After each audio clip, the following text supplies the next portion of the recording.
안녕하세요. 회복을 돕는 남자 바르실레입니다. 오늘은 채무 중독에 대한 이야기를 나누려고 합니다. 채무 중독은 뭐냐면 돈을 빌리는 거예요. 돈을 빌려서 쓰는 거죠. 근데 돈을 빌려서 쓰는데 여기 중독이 된 사람이 있어요. 그러니까 이제 예전 같은 경우에는 그런 경우들이 많이 있었죠. 이제 동네 사람들이나 아는 사람들, 지인들에게 돈을 이제 빌려서 쓰고 이제 갚고 빌려서 쓰고 갚고 이렇게 하는데 이제 사실 인간이라는 게 이 빌려서 사실 제때 갚기가 이게 뭐 한두 번이야 그러겠지만 그게 뭐 10번, 20번 이렇게 되면 이제 펑크 나는 부분들이 이제 많이 생기거든요. 생기잖아요. 이제 그 문제들이 생기게 되고 나중에는 이제 감당할 수 없는 이제 채무들이 커져서 이제 어려워지는 경우들이 이제 많이 있는 것 같습니다. 그렇게 뭐 돈을 좀 빌렸다 갚거나 뭐 이런 부분에 있어서나 또는 소소하게 이렇게 정말 필요에 의해서 빌렸다가 이렇게 하는 것들에 있어서 뭐가 문제가 되겠어요. 그럴 수 있죠. 예, 그런 대상이 있고 또 그런 게 있으면 사실 카드도 빌려서 쓰는 거잖아요. 이제 미리 쓰고 이제 갚는 거잖아요. 또 뭐 현금 서비스도 그렇고 또 은행에서 전세자금 대출 뭐 이런 것들 받는 것도 사실 대출을 빌려서 쓰는 거잖아요. 근데 여기서 말하는 채무 중독은 뭐냐면 돈을 빌리는데 중독이 된 거예요. 그래서 이제 우리가 현실에서 돈이 없으면 이제 돈을 쉽게라기보다 이제 돈을 빌려서 이제 그거를 쓰는 거죠. 그리고 이제 갚으면 갚고 또 다음에 또 빌리고 또 빌리고 그래서 돈을 쓰는 그 활로로 이 돈을 빌리는 것을 그 주요 공급원으로 이제 생각을 하는 그것이 패턴이 된 사람들이 있다는 겁니다. 이 채무 중독에 일단 걸리게 되면 이제 이게 습관이 돼서 계속해서 이제 빌리는 거예요. 그래서 이제 요게 꽂힌 이제 어떤 이 돈을 쓰는 거에 어디에 꽂혔는지가 또 달라요. 어떤 사람은 성에 꽂힌 사람이 있어요. 그래서 성 매매라는 데 돈이 꽂혀서 돈을 계속해서 빌려서 쓰고 나중에서 갚지 못해서 또 어려워하고 또 그걸 갚냐고 많은 시간들 허비하고 또 이런 경우들이 있는 것 같아요. 또 이제 요런 경우 두 가지 다죠. 성에도 중독이 된 거고 돈을 빌려 쓰는데도 중독이 된 거죠. 또 어떤 사람은 사업을 하는데 중독이 된 사람이 있어요. 그래서 이제 돈을 끌어모아서 사업을 하고 망하고, 돈을 끌어모아서 사업을 하고 망하고, 이런 사람들이 또 있어요.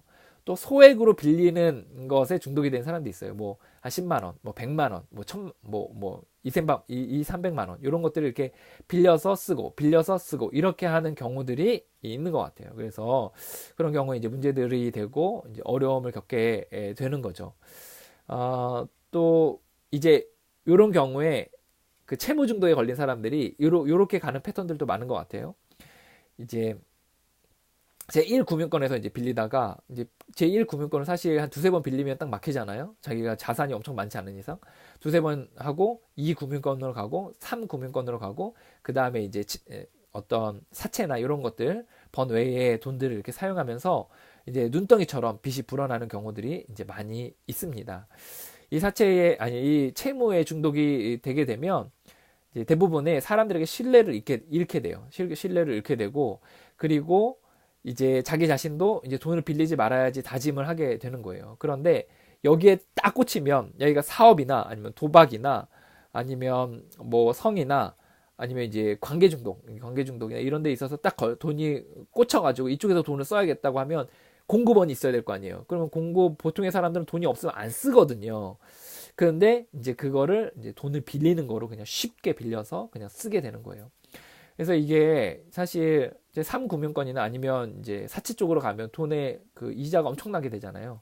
그래서 이제 돈 관리를 잘 못하게 돼서 나중 돼서는 그 이제 자산 보호 뭐죠 그게 이제 신청하는 거 파산을 선고하고 이제 그 재정 회복을 이제 그런 나라에 신청하게 되는 그런 일들이 이제 놓이게 되는 거죠. 그러면 전혀 이제 금융거래를 하지 못하게 되는 일까지 생기게 됩니다. 이 채무에 중독이 된 사람들이 굉장히 많아요. 제가 알기로도 굉장히 많이 알고 제 주변에도 많이 알고 있고 젊은 날에 몇 천만 원씩 이렇게 빚진 사람들을 많이 알고 있어요. 그리고 이제 막 그 유흥업소에 중독이 됐는데 이제 이 사채에 또 중독이 돼서 또 이쪽에서 이제 끌어다 쓰는 사람도 있고 또 사업에 중독이 돼서 이쪽에서 끌어다 쓰는 사람들도 이제 많이 봤습니다. 그런 사람들 대부분이 이제 나중에 그 빚을 갚으라는 독촉에 의해서 굉장히 괴로워하게 되고 그 괴로움으로 인해서 이제 가족이 있는 경우는 가족들도 같이 고통을 겪게 되는 경우들을 이제 많이 봤습니다. 이걸 어떻게 봐야 되냐? 이거를 이제 중독으로 봐야 돼요. 채무도 중독이로 봐야 됩니다. 그래서 그 외국에는 이 모임이 있어요. 이렇게 해서 빚 모임, 빚을 내려고 하는 빚에 중독이 된 사람들의 모임이 있어요. 채무 중독자 모임이죠. 그래서 이 빚 중독에 걸린 사람들이 이제 돈을 빌리지 않는 거를 1단계로 해서 나는 이제 돈을 빌릴 수 있는 능력이 없다는 걸 막 이렇게 고백하고 막 같이 으쌰으쌰 하면서 이렇게 회복하는 그런 모임들이 있거든요. 그 뭐냐면 이걸 병으로 본다는 거예요.